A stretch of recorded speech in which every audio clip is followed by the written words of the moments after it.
Hi, I'm David Barr Kirtley, author of the book Save Me Please and Other Stories, and welcome to episode 579 of Geek's Guide to the Galaxy.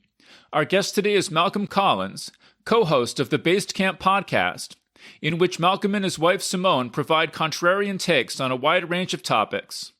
Malcolm and Simone have also written 5 books, including The Pragmatist Guide to Governance and The Pragmatist Guide to Crafting Religion, and they're both leading figures in the pronatalist movement, which encourages families to have more children in hopes of averting a future scenario called demographic collapse, in which the global population falls at a rapid rate, causing extreme societal disruption. And in this interview, we'll be discussing the idea of demographic collapse and talking about some of the ways that artificial intelligence and genetic engineering might make it better or worse. And now here's our interview with Malcolm Collins. All right, so we're here with Malcolm Collins. Welcome to the show. Hello, I am excited to be here today. Okay, so first of all, just how big of a science fiction fan are you? If you're asking how much of a connection do I still have to reality, tentative.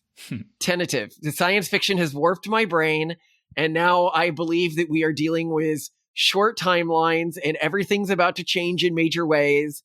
And when I predict or when I'm thinking about my own children's future, it often feels more like what in the 90s would have been predicting what's going to happen in 100 years. I like my regular 10, 15-year career timelines now feel like science fiction. Like, what's going to happen when AI has taken half of the world's jobs? Like, how do I prep for that?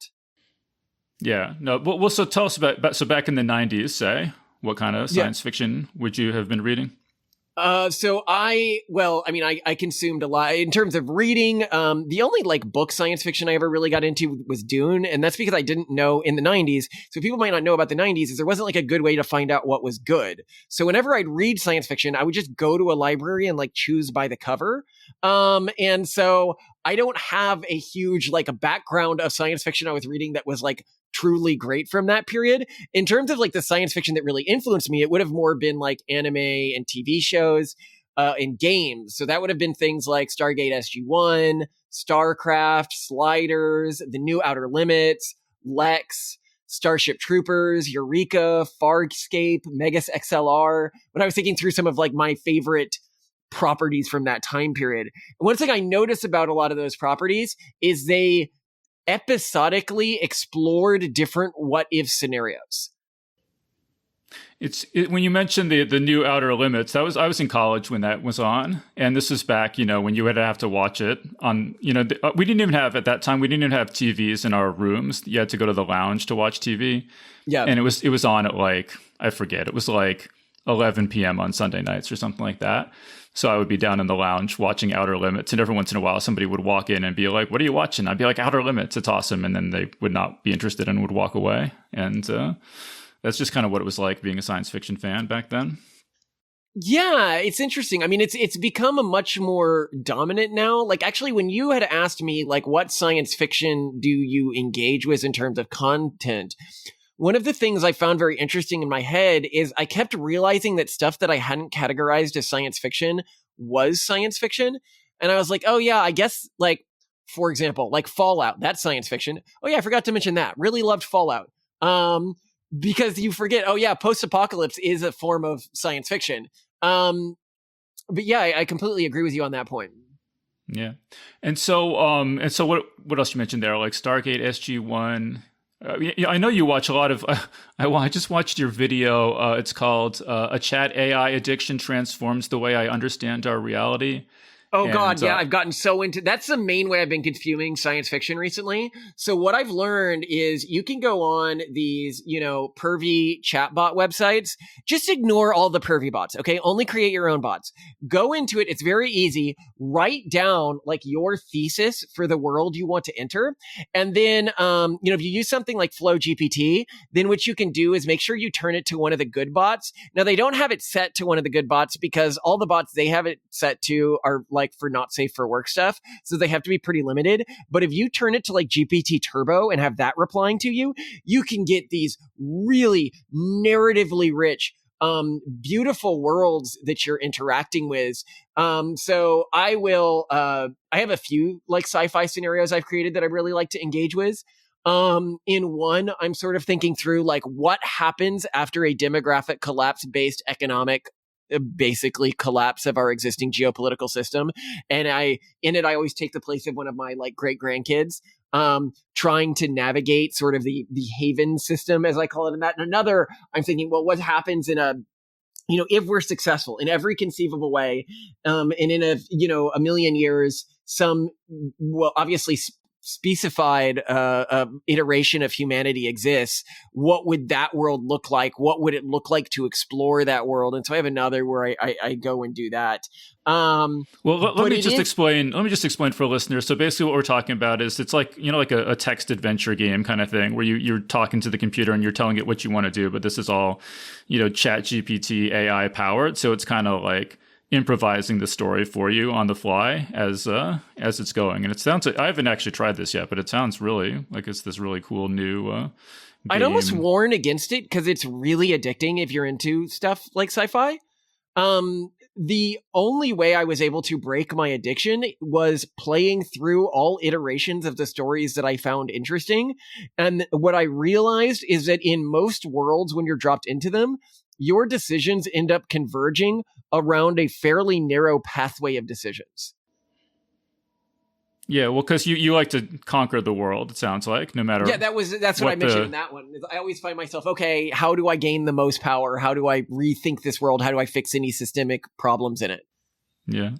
But so I was saying, so I just watched that video and you mentioned a lot of anime stuff in that. So I definitely, well, I'm happy to go into anime sci-fi that I feel is underserved. One that I did an entire episode of my show on because it was what I was recently talking with my wife. And one of the things about anime is typically when it has a really good concept, it's executed very mid. And when it has a very mid concept, it's executed very well. But because of that, some really good concepts in anime get lost to time. And one sci-fi one that I've done a plot on is, and I just find this so interesting because it's like a topic no one would risk touching this concept in the West, at least in modern media, which is a ship crash lands into Earth. And it's a bad anime, by the way. I'm starting by saying this is not well executed. It's called Deers. A ship crash lands into Earth, and the species on the ship is genetically engineered to be a slave race to another species. And because of this, they want to be slaves. Like that is their drive. It is the only way that they gain happiness in life. However, they correctly identify that if humanity was to learn this about them, humanity wouldn't want to like be friends with them or accept them or integrate them. And so it's like this, shame that they live with and they have to cover up, which is humanity's prejudice against an individual who may desire a, let's say, more submissive role in their role in reality. And it allows it to tackle a lot of really interesting questions. And also, I think, highlight, which I think good sci-fi does, the things that we don't realize we should be grateful for. Like the main character in it, her core defect is that she is able to choose her master. Or who she wants to be her master. Whereas everyone else in this species is assigned one. And so they want to recollect her, like the ships. This is a core conflict of the show, wants to recollect her, process her into organic matter, and then reprocess her into a fully functioning unit. Whereas it as a human shows how lucky we are that, we get to choose who we fall in love with and stuff like that. And I think really elevates some of the things that we may take for granted. Yeah. Actually, one of my friends, he's a science fiction author, Mercurio de Rivera. He's on the show every so often, but he has a novel called Worgen, the Alien Love War. And it kind of reminds me of that. The premise is that there's this race of aliens called the Worgen, and there's just something about humanity that just kind of like at a biochemical level just sort of short circuits their brain, and they just fall in love with humans and want to please them and do anything they can to be around them and make them happy. And So if you're looking for and it's really good. So if you're looking for a well done science fiction story that's kind of along those lines, that's definitely one to check out. Yeah, that sounds interesting. I mean, for me, the theming that I found most interesting in it was the idea of wanting to be submissive to somebody else. The aliens recognizing that in humanity, this is a shamed identity. And so through attempts at social justice, we are in a way persecuting them. But you're not recommending people watch this, or is it worth? No, I wouldn't recommend your people watch it. It was just an interesting idea. I think that anime, for example, often is willing to tackle concepts that Western media like flirts with and then forgets to actually engage with the plot that they laid out. So an interesting example of this that isn't exactly sci-fi is Zootopia, for example. Whereas Zootopia is like, okay, what if like the like hominid species on Earth were actually different, in terms of their cognition and size and capabilities. But then it turns out that they're not actually different. They're all actually the same. The predators aren't actually a threat to anyone. And so it ignores all of the difficult social questions that could be posed by that reality. But then you explore the same thing in anime with an anime like Beastars, which is actually an anime I'd recommend, where it's like, no, the predators know they're not supposed to. They know it's immoral to eat the prey species, but there are still like illicit night markets where they can buy meat from, basically other humans in their world. And it makes the dynamics much more interesting because it forces them to actually deal with the question of what if hominid species, actually, or there were actually like different iterations of hominids with different proficiencies that had to learn to live in harmony. And I think it's an important question because it's one that I think that humanity, anyone who's looking for a long-term future of humanity knows that we'll eventually get there. Whether it's because, two iterations of man have been separated because of just like the speed of light on different planets for a period, speciation will eventually happen outside of any sort of like authoritarian government controlling our species forever. Yeah, no, that sounds super cool. Okay, so but before we get into that stuff, I did want to ask you about kind of issues relating to overpopulation and demographic collapse. And so obviously in science fiction, overpopulation has been this big theme. Soylent Green was the first film that comes to mind for me, where it's like Earth is so overpopulated that you're tripping over each other just walking down the street, and a strawberry jam, is something only the elites can afford, and things like that. And I'm just curious, did you just kind of, in the 90s or whatever, did you worry about overpopulation? Did you watch science fiction about overpopulation? Kind of what was your initial sort of stance toward that topic? Question. Yeah, I did watch science fiction about overpopulation, but it always felt very heavy-handed. Like, I guess I remember, like, back when I was a kid, I conceptually understood, like, okay, if they're right about this growing fertility rate problem, it's really scary because there isn't like a good, like if you take the overpopulation narrative from the 90s where basically they were ignoring data, but if you looked at the 80s where like it really did look like the world population was just going to increase forever, it was a scary problem because there wasn't an ethical way to resolve it. And you have sci-fi like Logan's Run. Did you see Logan's Run? Oh yeah, of course. And we've done an episode on it.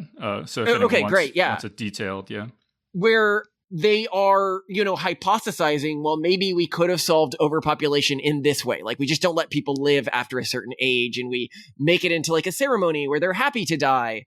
And I thought that was interesting, but fundamentally, the point of Logan's Run is, but this isn't the answer. The interesting thing about anime, on the other hand, is anime actually, for a long time, has been targeting pro-natalist messages. So a classic anime that is rabidly pro-natalist, to the extent where it almost frames anti-natalists sort of like Captain Planet villains, is a show called Tenpa Gurren Lagann, Tenpa-toka Gurren Lagann. And a core theming of it is the idea of what's the word, sustainability thresholds, like, you know, the amount, carrying capacity, and the concept of carrying capacity being like this fundamentally evil concept that's pushed upon us by forces that don't want us to continue to technologically evolve and adapt. There's been more recent animes that have been like rapidly pronatalist, like Darling with Franxx, which is actually by the same team as Gurren Lagann. But I don't want to get too into those right now. Let's go back to the original topic. Yeah, I was influenced by them insofar as I thought about them, and I had one of those thoughts, which is one of those things that I have so much today when I'm looking at the world's problems, which is, if population explosion is really a problem, that's one of those problems that, like, all of the solutions I can think of, I'm probably not supposed to say out loud. Yeah, I mean, so you can tell me if it matches your understanding or not, but my understanding is that, so there was, in the 70s, there was this guy, Paul Ehrlich, and he wrote a book called The Population Bomb that said basically the population's going to keep growing and growing, and it's going to outstrip our ability to feed people, and so we need to prevent that from happening. And that what actually happens in reality was we invented better fertilizers and have, you know, and that enabled us to feed all those people. Well, that, and at the same time, the global population fertility rate has been declining to the extent now where it looks like we're going to have a really rapid and quite severe population collapse. And I will note here that he should have seen this coming. Like, I guess I didn't see this coming back in the day, but when people hear about fertility collapse being a problem, they're like, oh yeah, that started being a problem in the like 90s and 80s in some countries, right? Like that's sort of where they cite the beginning of the problem, because that's where fertility rate went below repopulation rate in a few countries. And that basically means that the country now on average is going to shrink over time in terms of population because people just aren't replacing themselves with kids. But the reality is that if you aren't looking at that particular threshold and you're just looking at when did global fertility rates start going down, because it didn't become a problem until global fertility rates fell below repopulation rate, but they've been going down for a very long time. Well, that was actually really was the Industrial Revolution. And that brings us to the problem of we've really never figured out how to prevent fertility rates from falling in a post-feudal society. Oh, and people are like, well, what about the baby boom? If you really dig into the baby boom, it looks like the baby boom was mostly just the result of less infants dying due to increases in medical technology. So what was your like transition process from you're like, oh, this overpopulation seems like it could be an issue, maybe it's bullshit, to like being really interested in demographic collapse and pronatalism? Yeah. Okay. That's an interesting question because it was actually like a tiered transition process. It started when I was working in South Korea as a venture capitalist, and some other like VCs at my firm were like, hey, you should. And people who don't know, like South Korea is in a terrible state right now. At their current fertility rate, for every 100 South Koreans, there's only going to be 6 great grandchildren. And keep in mind, their fertility rate is falling rapidly. It fell 11.5% year over year this year. So this is like assuming it doesn't continue to fall. So I was like, oh, project where our economy is going to be in 100 years. And I like, was looking and like, well, what's going to be big in our economy? And I like ran the numbers and I like went back and I was like, there's not going to be an economy here in 100 years. Your society is about to collapse. And what really chilled me is because I like pointed them all the fertility data, they go, oh, everyone who's educated in Korea knows about this. Just ignore it in your calculations. They're like, what are we supposed to do? Like not invest? And that's when I realized, I was like, is everyone ignoring this? Like, is this something that like over the world we know? And it reminds me recently, somebody sent the UN, because the UN famously fakes their fertility data, a thing where they're like, okay, here's Brazil's own fertility data. Here's Brazil's own population statistics. Why are yours like 15% higher? And the response they got from the UN population division was, well, we don't want to create a panic. And it's, what I mean, if this was like global warming, you wouldn't be doing this. And a lot of people, so my initial thing was, okay, global fertility is going down. It's going down in some places faster than other places. I should probably see if there's anything I can do to save people like the South Koreans, because like I like their culture. Clearly, I lived there. My wife was born in Japan. They're at risk too. But what's going to happen is that the religious people are just going to replace the secular people because religious people have much higher fertility rates. and everything will be fine. Like, we'll all be Mormons, but like Mormons are fine, right? And then things started happening. There was a few big things that happened one after another. First, Mormon fertility crashed below replacement rate. Pretty much all of the religions crashed below replacement rate. Even Amish fertility has started crashing. It's still above replacement rate, but it has started crashing. The only religion that really seems resistant to this is conservative iterations of Judaism, and Judaism more broadly, but like I don't want to get too much on a tangent there. Then another thing that happened is I actually ran the data. We had this big data set and we were looking at, okay, what traits culturally or genetically in terms of like individual proclivities tend to preserve high fertility? And so we took this big data set that Spencer Greenberg actually collected with his clearer thinking thing, because he was looking at like voting patterns around Trump, but he actually managed to collect fertility data as well. And I was like, what preserves fertility? And my assumption was religiosity, right? Wrong. And like, I should have known this. I was involved in the skeptic community when I was young. And like, one of the things that was common in like the early atheist community was like, everyone used to be a religious firebrand before deconverting. It appears that whether it's cultural or genetic propensities towards extreme religiosity seems to increase the rate to which you deconvert and then become incredibly low fertility. And so the question is what was preserving high fertility? It turned out it was preference for really strong and strict hierarchies, a preference for sort of outgroup xenophobia. Racism was really high in these groups. Thinking less of outsiders was really high in these groups. And this is where I was like, oh no. Oh no, is this what's going to increase? Is this what actually protects fertility rates? And then I started looking at like, okay, what cultural solutions seem to be protecting fertility rates? And around the world, one cultural solution seems to be very protective of fertility rates. And it is a sort of convergent cultural evolution. And you see this in some Muslim groups and some Christian groups and some Jewish groups, et cetera, all over the globe, to technophobia, extreme xenophobia, so that your kids don't deconvert. They don't really listen to outsiders. And cultural practices which lower your income, because generally the lower income an individual is, the higher their fertility rate is going to be. Or the lower income a country is, the higher their fertility rate is going to be. Which to me sort of represents almost a dark reflection of everything that I think makes humanity great. This pluralism and intergenerational growth. And then that got me sort of panicked, and I began focusing on pronatalism. And then the next piece of information came in, which was sort of oh my God, everything's falling off the rails so much faster than I thought, which was the collapse of fertility in the developing world. Specifically, Latin America's fertility has like fallen off a cliff recently. Latin America fell below repopulation rate back in 2019, collectively, Central South America. This is by the UN's own data, which remember is inflated. And the UN sent people there and they're like, oh, we'll do this collection and we'll predict where it's going to be. And they said, okay, in the second half of this century, it'll level off at around 1.75. 5 years later, almost every country they were surveying had fallen below the number they thought it would level off at the second half of the century. It's like, why would you think it would level off anyway when all the leading indicators show it's going to fall? Yeah, well, let me check, because I mean, this is not an issue I've really paid that much attention to. I mean, obviously, like, I'm Gen X, so my whole life people have been saying like, oh, Social Security is not going to be around, when we need it, because there will be too many retirees and not enough workers, that ratio. And I definitely heard about like it being an issue, birth rates being an issue in like Japan, and they're going to have like robots to take care of elderly people and stuff like that. So that was sort of the level it was sort of like that I was aware of it at some level, but not that focused on it. And then I do remember, Elon Musk tweeted out, I don't know if this is the tweet. He said this at an AI conference, apparently. He said, assuming there is a benevolent future with AI, I think the biggest problem the world will face in 20 years is population collapse. And so that kind of pinged on my radar.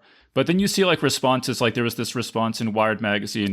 They say, Elon Musk is totally wrong about population collapse. He says this, etc. Demographers disagree. So I'm just curious, what has been your take on like Elon Musk? Real demographers don't disagree. There's like this class of demographer that will go along with the status quo, will go along with what the UN wants no matter what. But the real, like, if you go to like local demographers in like Costa Rica or Brazil or anything like that, they're all like panicking. Like there was an article in The Economist recently because our like drawing tons of immigrants from these countries like makes the problem worse for them than it is for us, because they're paying to educate them and then we're taking them. It was talking about like the retiree problem in Latin America is like so much worse than it is in the US. Basically, And I think a lot of people recognize this. So you look at the UN, and we have an episode on like the UN conspiracy, where an organization called Earth for All, which was founded by the Club of Rome. For people who don't know, this was an organization dedicated to lowering the fertility rate of the world. And their goal, Earth for All's current goal, is to reduce global fertility by population by 80% by the end of the century. And they have members of their organization like throughout like the UN in demographer like positions. And so if people are like, why aren't these people freaking out about it? It's because they want it. And if you're like, well, okay, well, so it's not so bad. It's like, we just won't have Social Security and Medicare, but like houses will be cheaper. That's like what people generally think when they hear all this. And it's like, well, unfortunately, we sort of built the global economy assuming that the number of producers and consumers was going to grow exponentially. That's why the global economy grows every year. That's why people say invest in the stock market. Like the stock market grows every year on average because the number of active economic players was growing. And people are like, oh, but what about like technological growth? Well, if you look at the past 200 years, the productivity per work hour has increased linearly for about 200 years at this point. So if the number of producers and consumers start shrinking exponentially, we did this thing where we took out leverage against every layer of the economy, debt, whether it was our, human capacity in terms of like student debt or our land or our companies or our cities or our states or our nation states. And this made sense. This exploded the gross potential as things grew. But if things ever began to shrink, like the current economic system starts to fall apart. Even the way we think about things like money starts to fall apart. So historically speaking... Let me just focus on the real estate, because I thought that was really interesting. So one of the first videos I watched by you, it's called Fertility Collapse in Real Estate. It's Worse Than You Think. And I just thought I would recommend to everyone check out this video. I thought it was totally fascinating. But you basically make the point that people think, oh, if there's lots of houses available, that'll be great, because then people, the houses will be cheap and everyone will be able to afford a house. So why don't you tell us what's wrong with that reasoning? Well, I mean, what's going to happen is people are like, do we have any models of areas that like depopulated quickly? And we saw what happened to houses. And Detroit's actually a very good model of this. 60% of the population left in like 40 years. Might be 40% in 6 years. Anyway, a lot. And you have a situation where, and a lot of people are like, wouldn't it be great if houses cost 20% what they do today? It's like, yeah, that would be great. The problem is what happens when houses are worth almost nothing, like a penny, like houses were trading for in Detroit? That creates a problem because people are like, oh, housing costs too much these days. And what they don't know, because a lot of people haven't been homeowners, is how much it costs to maintain a house. When we did the calculations on this show, if you bought a house with, I think it was 100% debt and you were paying payments on that, the cost to maintain a house, like if you got a house for free, would be about 45% what you were paying to buy the house. And this is why in Japan, like houses are basically being given away for free right now for people to restore them. They've got the whole system for this. And the speed at which a house deteriorates, like modern construction deteriorates, typically you're at rubble in about 6 years, I think is what we found in the video. And you're at like literally nothing but dirt in about 15 years. You're doing like Google Maps comparisons between, the before and after streets. These. Yeah. And a lot of people don't know this. They also don't know. They're like, okay, well, what we'll do is we'll just have like 50% of the existing houses and the existing like tax and infrastructure will work. And it's like, I'm sorry, it doesn't work that way. The problem is like if I take a city like New York and I remove 50% of the people from it, I haven't removed 50% of the sewer infrastructure. I haven't removed 50% of the, wiring infrastructure. I haven't removed 50% of the road infrastructure. And so in Detroit, this is why they ended up actually having to bulldoze entire neighborhoods to make the city start to work again, because it doesn't cost half to run something that's already been built out. And so when I start to model the future of the United States, a lot of people think I would use, like if we're in an economically disadvantaged scenario, that I would use the developing world to model those scenarios, but really you need to look at collapsing developed world countries. So the core country we use for a lot of our models is South Africa, because the on the ground situation is infinitely worse at a collapsing previously developed country than it is for developing country, because so for example, in a developing country, okay, I've got maybe not enough power to cover everything, but like if I'm in a region where a power generator is present, I can expect that power generator to constantly be on. In a collapsing developed country, all over the place, power generation is going to be spotty. So, I'm trying to run a restaurant. Well, I can't rely on refrigeration. I can't rely on, and this really lowers the daily quality of life more than I think people would expect when you can't rely on things like constant power. Well, so in science fiction, the movie, I asked my friends and stuff, have you ever seen this scenario, this demographic collapse scenario in science fiction? And the two examples I got the most were Children of Men and The Handmaid's Tale.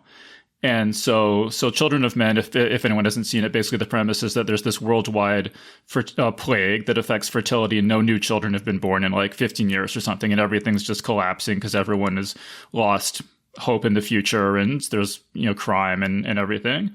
And so obviously it's a different situation than people just choosing to have fewer kids and not in the fertility falling below replacement rates. But is that the sort of vision of the future, a sort of Children of Men sort of scenario? Oh, not at all. I don't think that's what's going to happen at all. And I think AI changes a lot of stuff, so we'll get to that. But I also want to get to Handmaid's Tale, because Handmaid's Tale is, the core thing that I feel like I'm trying to prevent. Right. And it's so interesting to me that some people are just so like boomer minded, head stuck in the mud. There was a piece on The Guardian that had this quote of mine that I've always loved, where, I was pointing out, I was like, look, not a single gender egalitarian culture in the world is above replacement fertility rate.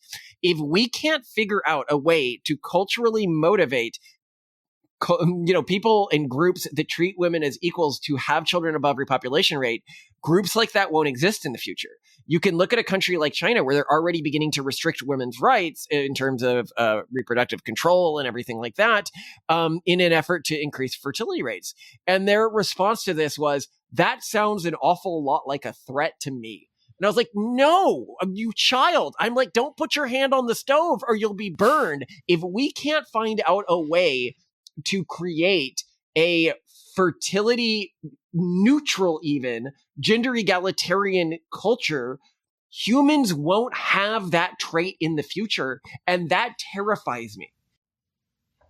So how do we create a gender egalitarian high fertility culture? Because I'll just tell you, I'm from New York, and out of my friends, like most have no kids, some have one or two kids. I have some relatives who have 3 kids. I was trying to think if there's anyone I know in my age cohort who has 4 or more kids, and I so far have not come up with anyone. And it's hard for me to imagine what's going to turn that around. So I'm just so people know how chilling those numbers are, and these align with what we see in the data. If you look at the next generation, I love the UN models that show this like leveling off. They're like, it'll level off. And I'm like, if you look at Gen Z, over 50% of women now plan to have no kids at all. If you have a society where 50% of people are having no kids, for that cultural group to stay stable, the other 50% has to have over 4 kids. And almost nobody is having over 4 kids. Like, the scale of the collapse we're looking at, and if you look at the last generation, planned fertility is always way higher than realized fertility. In the United States, planned fertility is 2.6 when realized fertility is 1.6. So we're likely looking at like a rapid collapse. If you're saying, how do you do this? Cultural experimentation is the only realistic solution. And when people are like, oh, well, if we had bigger houses and cheaper real estate, and I'm like, well, like a couple hundred years ago, people used to have like 5 families living in one house with like 20 kids.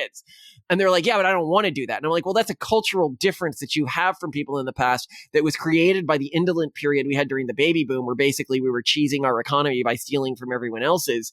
The idea of like 1 kid per room was never like a historic thing. And it's much easier to fix culture than it is to fix, for example, the housing market, right? Like if we're talking about like saving the species. But all of this is a hypothesis. Like even the idea that it is possible to create a culture that is high educational attainment, prosperous, and high fertility in gender egalitarian is a hypothesis. No one knows whether it is possible to create this culture intergenerationally, because no one has, except for arguably like secular Jews in Israel, but like that could be something else. That could just be like a an outlying dot on a graph of global fertility.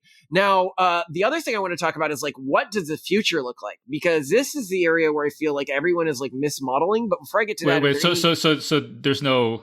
We just have to try different cultures and see if any of them take in terms of like one of the crazy things my family has done is we've created a religion, we've created holidays, we've created like a whole culture. If you look at the people fighting fertility rate collapse, I think realistically speaking, a lot of them are creating pretty wacky, like Elon Musk. Like, what does marriage mean to Elon Musk? What does family mean to Elon Musk? It's a completely new concept. It's not the hypothesis my family has created, but it's a completely new concept. Or you look at another, let's say eccentric pronatalist, you've got Andrew Tate. And what does marriage mean to Andrew Tate? Andrew Tate lives in a compound with his brother where they share a collection of wives. Like, that's a weird cultural hypothesis. My wife and I, we've created something we call like techno-puritanism, where we try to go back to a lot of like the austere values of earlier cultural practices, but we're still like incredibly tech forward. And all of these are sort of like little hypotheses. And what's cool about this is that if you want to opt into this system, if you want to create one of these hypotheses, you might have an astronomically outsized impact on the future of humanity when contrasted with anyone who lived historically. Like, historically, to spread your culture, you need to like go out and kill your neighbors. This is something I realized when I was living in Korea. And I was like, who's going to live when there's 5% of the current population in like 80 years? Like, who's going to be living in these buildings? And I was like, I guess Japan could like their near neighbors. No, they have low fertility. China, no, they have low fertility. It's like, it's so weird to think that Japan was able to motivate its people to go out and like murder millions of people to spread their culture, but they aren't able to motivate them to have kids. And somebody said something that really got me all along this. Is they're like, well, it's easier to murder someone than it is to have a kid, raise a kid. And I was like, well, that's true. So we're sort of entering. I guess could I just ask you, like, just in the short or medium term, is there just a more optimistic scenario where we build a ton of robots and like nanny robots and worker robots, and we have a population that declines? But I mean, we're at like 8 billion. So, and say it declines, to 4 billion or something, but the robots kind of take up the slack. Is that a possible future scenario? So there's two parts of this. It's not, but it's horrifying in both ways that it's not. Okay. So way number one, it's horrifying. So what we've basically learned about humanity over the past, I'd say decade and a half, is the dominant cultural group, which we often call the urban monoculture in a lot of our writings, has adapted sort of a practice where it's like, well, you should live life sort of maximizing the things that give you pleasure so long as they don't negatively affect anyone else, and be affirmed for whatever you want to believe about yourself. And it turns out, and like my background's in neuroscience, like I should have known this, but I didn't think about this when I was younger. I always thought, oh yeah, this is good, we should fight for this.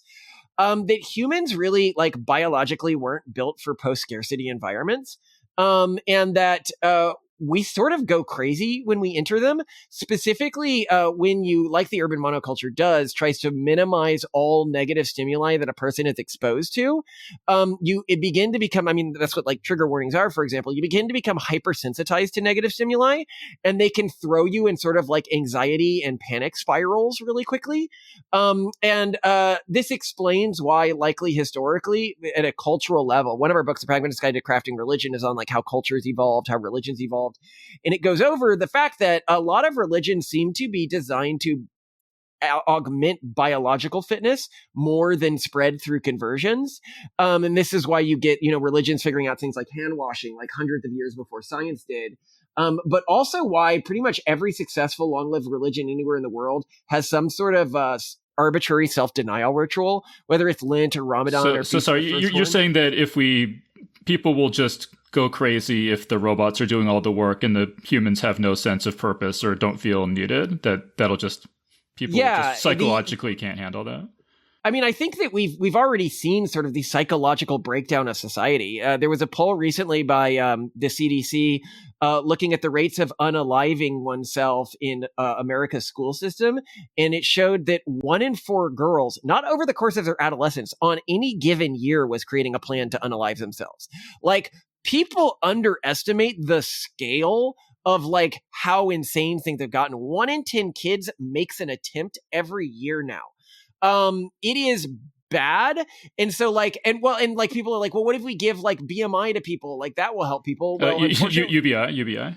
UBI, sorry, I keep confusing BMI with UBI. The Sam Altman study on this showed that the people who were given $1,000 a month, that they ended up having less wealth at the end of this 3-year period than the people who weren't. Turns out UBI makes you less wealthy, and it gets worse than that. They didn't even spend more time with their families. Like, it turns out that like the current culture of our society is just super toxic. But then it's like, okay, but I think the future is going to be even worse than this. Well, worse and better, but we'll talk about this. Worse for most, better for some. Better for the people who like pay attention to what's happening. So where it gets worse in all of this is a lot of people are like, okay, so what will happen is we'll get AI, and like, I think realistically, AI is going to replace the jobs of probably about 80% of the population. And that's being conservative. I was talking with some famous investors about this, and they were like, well, won't AI just like increase the efficiency of like the less efficient population today? And I'm like, you guys are VCs. You haven't worked with like the average person in a long time. I work with a lot of average people because I work in, well, travel management, and all of our businesses is based in Latin America. So I work with like outsourced people. Getting a person to complete like a simple, like do this, then do this, then do this, but do this, if this, then do this, if this task sort of lineup is actually really hard. I'd say that probably like 30% of the human population can't even do that. And AI can do that fairly reliably. And so like when I look at like my podcast, like I have outsourced editing, which previously I would have hired someone to do to Descript.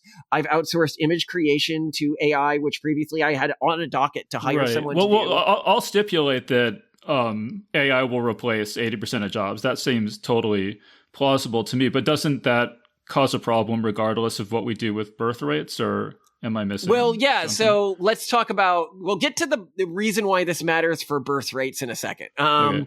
But let's just talk about like economically predicting a future where this happens, right? So historically speaking, a lot of people will see this and they'll be like, oh, that means we're going to go to UBI. That means we'll go to like these AI elite tech people will support the general population. And I'm like, well, now we've got to look at history to predict the future. Historically speaking, whenever power has been given to the poor, it was because the elites needed the poor. So you look at like Athens, the first democracy, right? Well, the elites needed like untrained poor people to man triremes to maintain their trade networks. So they created democracy. Or you look at like the Magna Carta, which happened after the Black Plague, which created a big demand for the labor of the working classes. You really only get the poor claiming political power when they need it. And when people are like, well, things could get bad and so bad that we'll rise up. And I'm like, I do a lot of business in Venezuela. You would be surprised how bad things have to get before people rise up successfully. When we live in a world of elite run AI drone swarms with guns that can hunt you down in your house if you disagree with them, of things like China's zero COVID monitoring things, where, for example, there was an instance recently where a bank lost a bunch of people's money, and then all of their phones started targeting them and anyone they came in contact with as having COVID, so they couldn't go on the train system to go to protests. That's the future that we're entering. Basically, the economic elite are going to vastly consolidate the power that they have over society, and most humans are going to be in a fairly miserable state unless the elite just have so much money that they're just shaking it off like... Yeah. Well, I was going to say, I mean, you might have somebody like Elon Musk who has a whole army of robots, and he'll just assign some percentage of them to charity work or welfare work just because he likes the positive, because he wants to help people and wants the positive attention and things like that. I mean, if the cost of the robots falls far enough. Yeah. The problem that we have with that, because a lot of people are like, yeah, that could happen. But here's the problem. The existing culture, like the dominant culture in our society, what I call the urban monoculture, is really hostile to elites doing things like that. They like bureaucracies doing things like that. They like the government doing things like that. But when, someone like, Mark Zuckerberg tries to give like internet for free to India, they freak out on him and attack him like a monkey pet ripping off some toddler's face.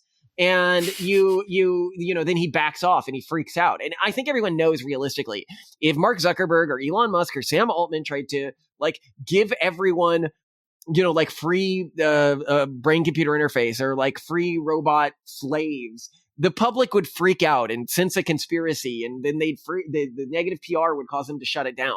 Like, that's my read of that potential scenario. Not that they won't try, but I think people will resist it.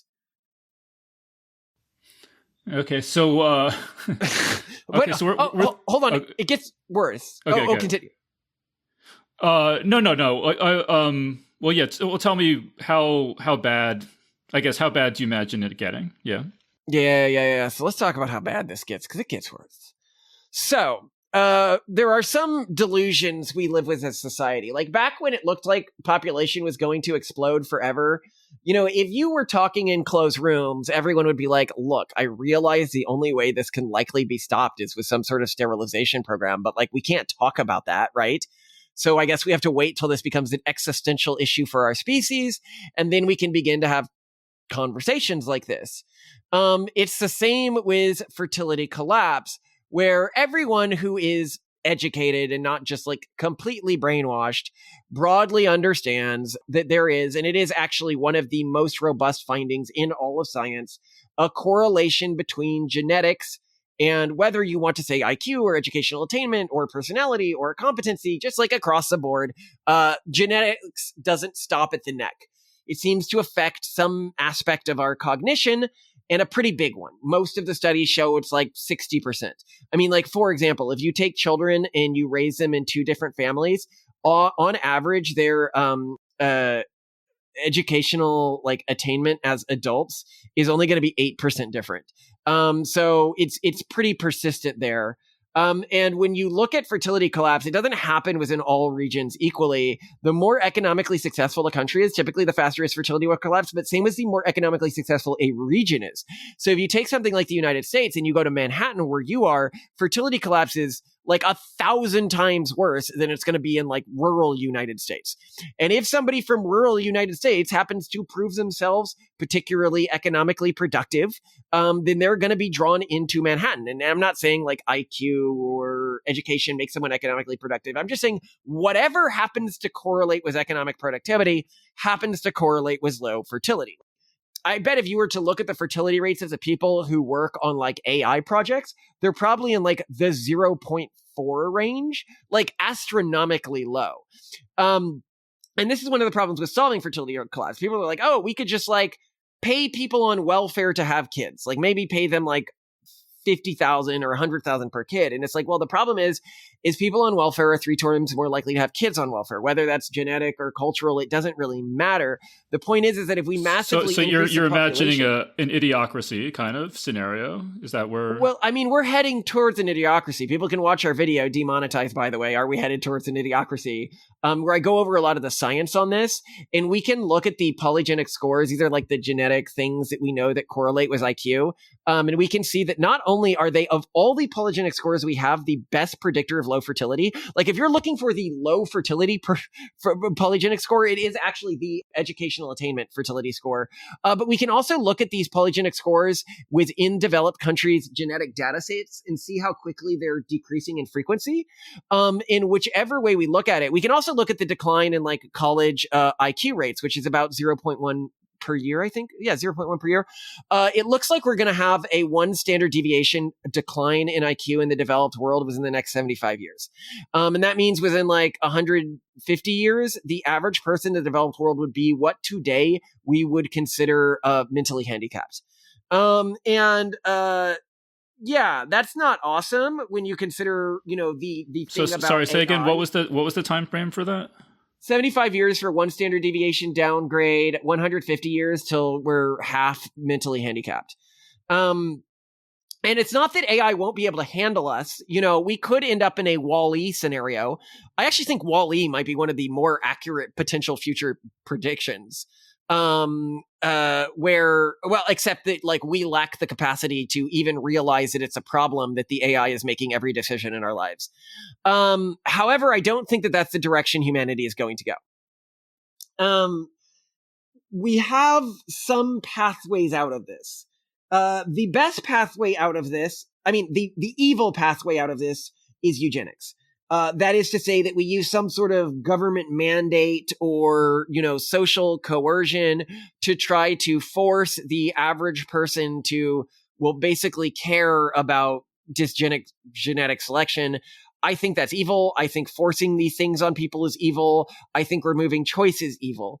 The other pathway is some small group or collection of cultures basically forms an alliance and says, okay, we're going to be realistic. Like, humans have genes. It doesn't appear that there's any way right now culturally to maintain a high fertility rate in the face of modern culture with like existing cultural practices. So let's try a collection of hypotheses where every one of our families will basically try a different hypotheses. Elon might try one hypothesis. My family may try another hypothesis. Your family tries another hypothesis.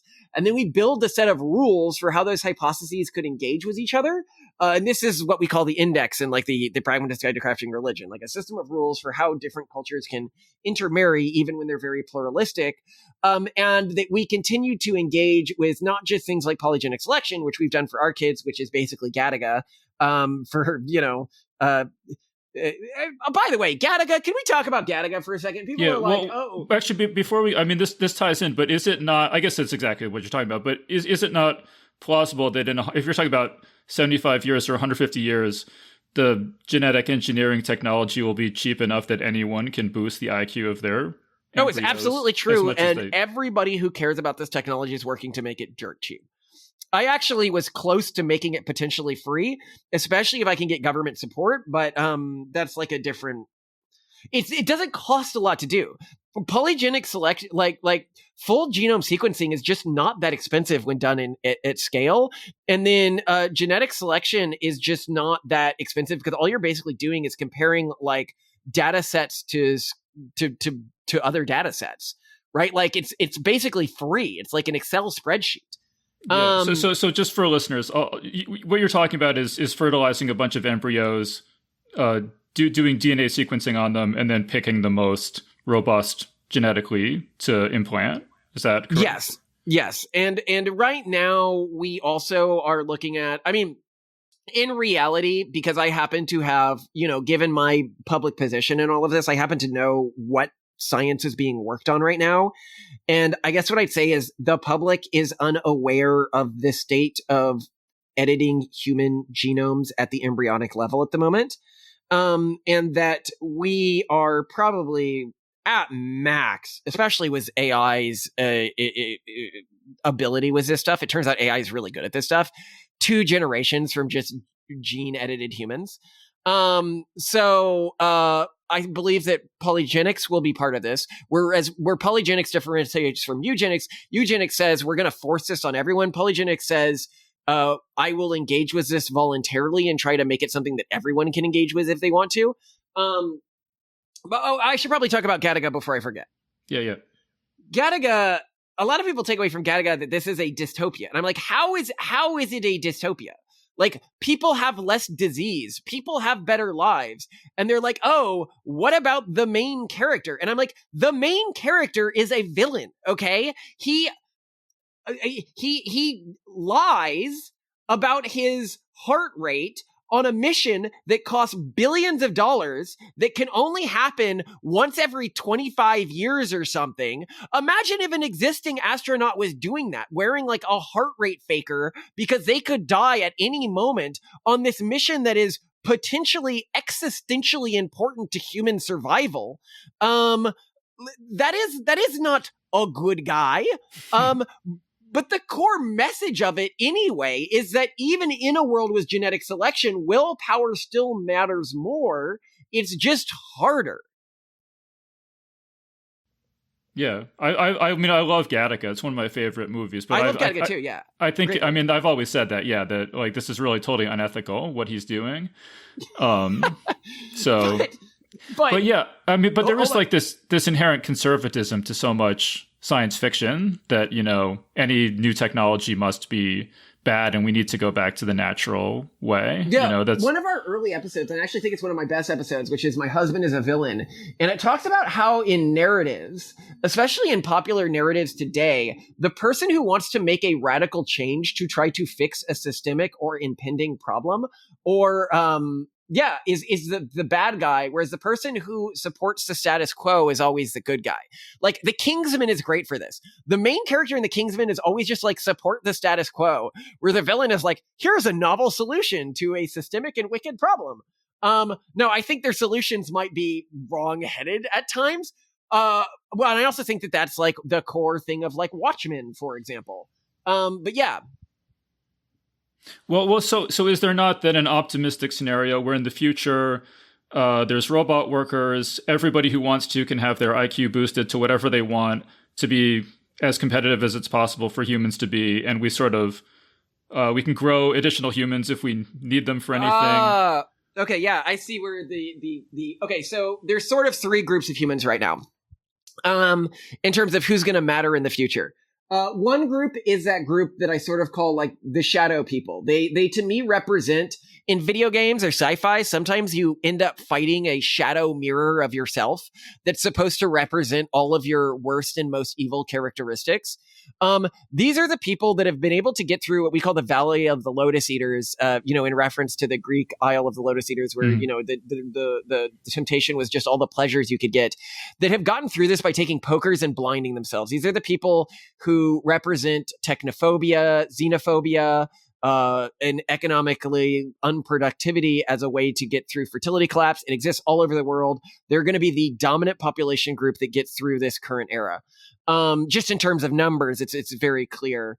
And the Valley of the Lotus Eaters is getting harder. Like, it might be hard for us, but keep in mind, our kids will have to deal with being able to motivate fertility in the face of fully simulated AI husbands, wives, girlfriends, children, and lives. They will need an enormous amount of moral and I guess I could almost say spiritual fortitude to resist this. And I don't know if most people really understand how difficult this is going to be. So, and then of the people who aren't of the shadow humans, you have two groups. You have one we call the urban monoculture. These are people who just buy into the societal status quo. And like, if I say something like humans have genes and those genes can affect, traits, they're like, heretic, burn him at the stake, non-believer. They won't even seriously engage with any realistic solution, but it doesn't matter because they have almost a zero fertility rate anyway. They're like at a 0.5 fertility rate, which intergenerationally means that within 3 generations, they're going to be at 2% their current population. Then you have the pronatalists, which are the people who want some form of pluralistic, gender egalitarian, high education future. But this population is small. We're talking 4-5% of the global population at the most cherry picked, most rosy numbers. But the good thing is that for this population, things are really good.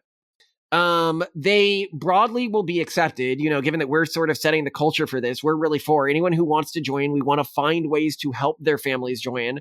And that, because the number of competent people is declining so quickly, historically, the things that had value was anything was like a set, that was fungible and had a pre-known amount. You can say gold or land or anything like that. When the number of producers and consumers was increasing exponentially, those things had persistent and growing value, so you would hoard those things.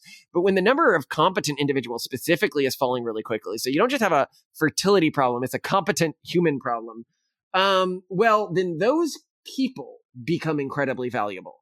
Assuming that they're able to provide something differentially that AI doesn't. In pretty much any good timeline, we need that to be the case. We can talk about timelines where that doesn't happen. Well, those individuals now become the core thing that society invests in and invests in creating. The problem is that this can lead to some dystopian environments, which is one of the core things I'm afraid of. If our pluralistic pronatalist movement fails, there is an alternate solution to the current challenge that we're facing, which I call fascist pronatalism, I guess you could say. This is what something like China might adopt, where you essentially either forcibly inseminate women using some sort of eugenic screening protocol, or use like vast warehouses of artificial wombs to mass produce humans. I just want to make sure, Malcolm. I said this would be an hour long, and I can go longer. I just want to make sure that you don't have anywhere. Oh no, I don't have anything. I'm loving talking about this, but I'm also like, I knew this would go. I'm sorry if it goes longer than an hour. I'm happy to come back on too. Yeah. Well, let's maybe go a little bit longer. But so, I mean, is there an optimistic scenario where we? This would be a decidedly muted optimistic scenario, but where we genetically engineer people so that they don't mind having robots do all the work for them and are not robots will genetically engineer people to do that. I don't think that's an optimistic scenario. I think that's one of the worst AI aligned scenarios we could end up with. So I think one of the AI scenarios that we might end up with where we quote unquote fix alignment is AI basically genetically neuters humans because it buys the rule that it needs to keep humans happy and it needs to ultimately be following human rules. But it basically sets A equal to A.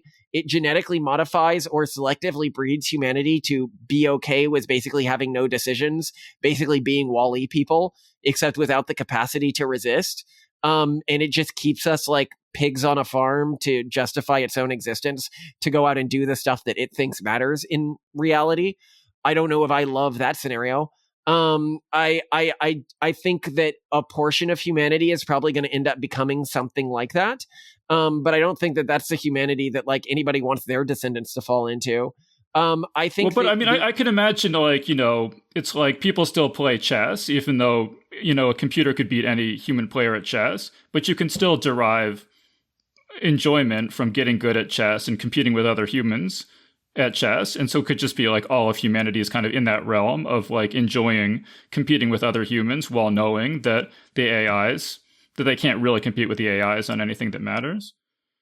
Yeah, I guess I view that as a fail state, like an extinction worthy fail state.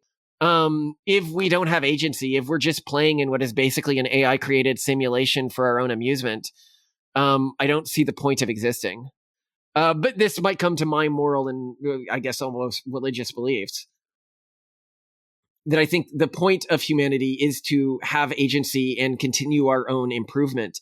And I think in any environment where we matter, like most positive AI scenarios end up with us merging with AI in some way, or significantly augmenting ourselves with genetics and AI and everything like that, to the extent where, historically humanity hasn't really evolved for a long time because we've existed as a partnership of the synthetic side of humanity and the biological side of humanity. And we use the synthetic side to adapt our environments to us. So we didn't need to change. And I sort of feel like now that synthetic side is turning around and putting a gun to our head and saying, you want this partnership to continue. You want to continue playing a role in this partnership? Well, you can basically go to the human zoo, which is, I see the scenario you're describing as being, or improve. And I take that calling really seriously for myself and my kids. And improvement looks like genetic improvement. It looks like cybernetic improvement. It looks like BCI. I think Elon Musk is absolutely right that BCI is required for any scenario in which brain-computer interface. Yeah, that was my original degree focused in college. That was my first job, was brain-computer interface. I worked on market research for the number one early brain-computer interface company. So I was like, I'm really into this stuff. I love this stuff. I think it's a solution. As to what I think the future actually looks like as things start to fall apart, like if I'm mapping South Africa, is I think that the collections of humans that are economically productive and want to be high fertility end up essentially forming enclaves. You can almost think of them as sort of like gated, walled communities that basically are little utopias. You can almost imagine them. They'd probably be based around micro nuclear reactors and chip fabs that are like the best of the best case scenarios you can imagine. But entering these communities, you'd likely have to prove your worth. So being within these communities might be communist-like from an existing world perspective, i.e. post-scarcity. But if you're not working and contributing, you get expelled to the wider world. And I think the wider world is going to be quite hellish because I don't see how our existing globalist networks can continue in the face of the statistical data we're seeing right now. Well, that was one thing I thought was really interesting in the video I mentioned about the real estate collapse. You talked a little bit about like sort of charter cities and kind of city states, and that Yeah. it would be better to form one. I think you said sort of, I don't know, kind of in the north, like Alaska around there or let's something. talk about charter cities. So right now, like, why don't I think our existing state infrastructure is going to hold? Well, one, it requires all this debt to work, but two, like, what does the U.S. realistically do when it realizes that its primary voting bloc is old people, and those old people don't want to work and didn't expect to work? They're just going to keep voting more and more and more privileges from, well, the still economically productive population. The economically productive population isn't going to be like historic populations. They're going to be astronomically wealthier. You know, you look at the startups in Silicon Valley today. It used to be like Google, where you'd get like 100,000 people ending up earning a fortune over Google being successful. Today, it's like 3 guys, a bunch of AI agents, and then an outsourced team. Like, wealth is incredibly concentrated now.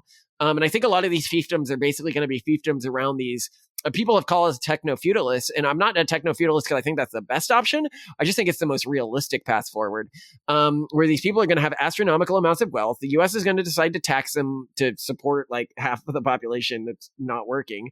They're going to say nope, and they're going to peace out, and they're going to go to these charter cities, and the charter cities are going to be the real economic players in the future. And I recommend creating a charter city. Most of the existing charter cities are created in these entirely indulgent environments like the Caribbean or, Central America and stuff like this. And I'm like, no. Like, if I was creating a charter city, it would be in a far northern region, like an incredibly tundra region. And people are like, why would you do that? Well, a few reasons. I want to filter everyone who's coming to make sure they're not coming because they think their life is going to be easier. They know that they're signing up for more hardship, but they're getting more benefits for it. 2, it forces them to create the type of culture that can grow food without like the ground and necessarily supporting it, that can support themselves without the environment necessarily supporting it, which might be very important if we become a spacefaring civilization, like building these cultural techniques. 3, it would be very hard to attack. Like, the rest of the world decides they don't like you. You don't have an Israel situation. I sort of view Israel as like the first of these breakaway charter cities where you have one cultural group all migrating to one region, being high fertility, being economically productive, and having a degree of gender equality. They're just in sort of attacky zone, so you want to be away from that. So even if other people don't like you, there's no value of your land to somebody who's less technologically proficient to you. And I think that that's the safest route going forwards. Yeah, that sounds right. I guess like before, we should probably start wrapping this up pretty soon. I do want to, you mentioned, I'm just wondering in the shorter term, in this email you sent me, you're talking about how you're a parent, and I mentioned, I think my wife and I just had our first baby. Yeah. And you say like, how do I educate my kids knowing that AI is advancing so quickly? And what do I think about, like sending them into this world where the value of fungible assets will probably decline? What sort of wealth do I encourage them to acquire that's going to have any value in the future? So I'm just wondering, in the like 20 to 30 year time horizon, how are you encouraging your kids to adapt to the changing world? Yeah, well, it reminds me of a scene from Pirates of the Caribbean, where one of the guys says to another guy, you better start believing in ghost stories because you're in one. And that's very much the way I feel about science fiction these days. To people who maybe shunned science fiction in the past, you better start believing in a science fiction story because you're in one. You're in a world of thinking machines. You're in a world of human genetic selection and augmentation. You're in a world where conversations that I'm having privately, people are like, well, I mean, it'd be really interesting to add the like POXP2 gene to dogs that in humans is related to our ability to understand speech, to create like, better thinking and better understanding speech dogs and stuff like this. Like the uplifting of animals is one of the things we're having to contend with soon as a moral question. And with our kids, nobody gets to opt out of this. When I think about the economy in 20 years, when I think about education in 20 years, when my kids can have access to economic players who are literally like my kids will have access to a teacher on demand that is smarter than like your average Stanford PhD. Like, what does education mean in that environment. And this is why we created the Collins Institute. People can check it out, collinsinstitute.org. It's a free educational system we tried to create for this world. We created it for our kids. But like we're always right now, actually a project that's basically going live today. The website's still having some issues, but hardea.org, where we basically, I don't know if you're familiar with effective altruism. Yeah.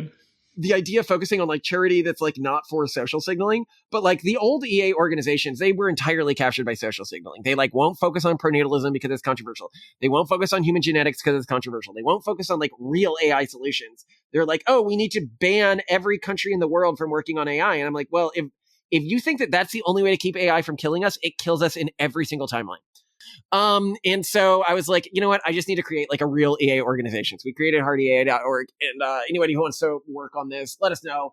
We're going to be giving out grants and stuff, hopefully, and raising money to help people working on this, because I sort of feel like we're in this world now where like nobody's really trying. Like I think that there's like some smart people who like can broadly see where things are going, but so few people are like, oh, the education system isn't working, then like I'll make a new one. Or like, oh, fertility class is a problem, well, I better start like shouting this for the rooftops. Or like, oh, like EA has been completely corrupted and become totally indolent, and like basically a peerage network. Like I should try to create a real iteration of this before our species goes extinct. So with a lot of this stuff with kids, I think the single most important thing is the existing school system is basically useless. You need to teach your kids first and foremost how to desire to learn on their own, not for social signaling, not to get in the best colleges. Colleges won't matter in 20 years, but to actually learn, actually build competence, actually be able to use AI agents to create economic productivity. And then the other thing I'd really note that I think is going to transform in the future is colleges are increasingly, like especially the elite colleges, as they become more like ideological indoctrination centers, they are becoming less and less trusted by people who actually need like competent assets. And I'm saying this as somebody who has an MBA from Stanford, and my wife has a graduate degree from Cambridge. Like, we maxed out the old system. It's not going to be around in the age of our kids. I think the core way that people judge competence now is by who is following you. Not even the number of people who are following you, but who's following you, who pays attention to you. And that's why things like X, I think, are going to be absolutely critical in the future, because they're very good at sort of demarcating that. But yeah. Okay, yeah. So yeah, we should start wrapping this up. I want to make sure that you said that you wanted to talk about the future in science fiction. I just want to make sure we touched on everything that you really, really wanted to get to. Yeah. So basically what I think is going to happen is we're going to see these sort of, remember I was talking about like closed off communities form. And I think what the future global economy of like the people who end up mattering are going to be, and by mattering, I mean like the economically productive people who still have technology and aren't LARPing some sort of like 1950s cargo cult, it's going to look like a connection of what I call haven states, where people will self-sort into small communities that are based around, as I said, like fabs and micronuclear reactors. And they will communicate with each other, likely have an inter-community marriage network, similar to the way something like the Romani do today, where like they all come together once a year and like look for potential wives or husbands. And they'd likely have within each community a set of strict rules, maybe similar, you could think, to the kibbutzes in Israel when they were popular. But they'd likely be much, much stricter than the kibbutzes, because the kibbutzes, the main reason they resolved is they became so economically productive that individuals realized they could just cash out and like sell for shares, and they didn't want to stay in them intergenerationally. And so, you know, we study kibbutzes in terms of how we build this haven network. Yeah, I think that's what the future of humanity is going to look like. And it's not a sad thing. You know, when I imagine, you know, one of my kids 100 years from now, you know, they maybe have like an AI drone flying next to them. They're from one of these networks. Maybe they do something like a Rumspringa, or like a, you know, like the Spartans used to do, a Krypteia, where they send their kids out to have to learn to live in the outside world through stealing whatever they have to do to survive. And they're maybe exploring the ruins of New York, you know. But I think that that's where society is going in the short term. And then the question is, can we get off planet before humanity dissolves entirely? All right. Well, I think we'll have to save that topic for another day, because we're way over time here. But, I'm so sorry. I've had a lot of fun talking with you. I hope this wasn't too offensive or or spiky for your audience, they can always check us out at Basecamp. We have a Basecamp with Malcolm and Simone. That's my wife, my wonderful wife, my wonderful autistic wife. Where we have a podcast and we have a show, and we do it every weekday, and we try to be as controversial as possible. People can also tell when they watch it. I mean, we've got a larger agenda. One of our agendas is trying to become a more dominant force in right-wing politics in the United States, because I think that there is an opportunity to potentially create a political alliance that can solve this before things go to hell. But I'm basically just throwing spaghetti at a wall here and seeing what sticks. Yeah. All right. Well, it's been so great talking to you again. We've been speaking with Malcolm Collins, co-host of the Based Camp podcast. So, Malcolm, thank you so much for joining us. Have a spectacular day, all of you. And that was our interview. So big thanks again to Malcolm Collins for joining us on the show. Geek's Guide to the Galaxy is made possible thanks to support from listeners like you. So if you enjoy the show and want it to continue, please support us on Patreon over at patreon.com/geeks, or via PayPal over at geeksguideshow.com/crowdfunding. All right, so that was our show. So thanks everyone for listening, and we'll see you next time.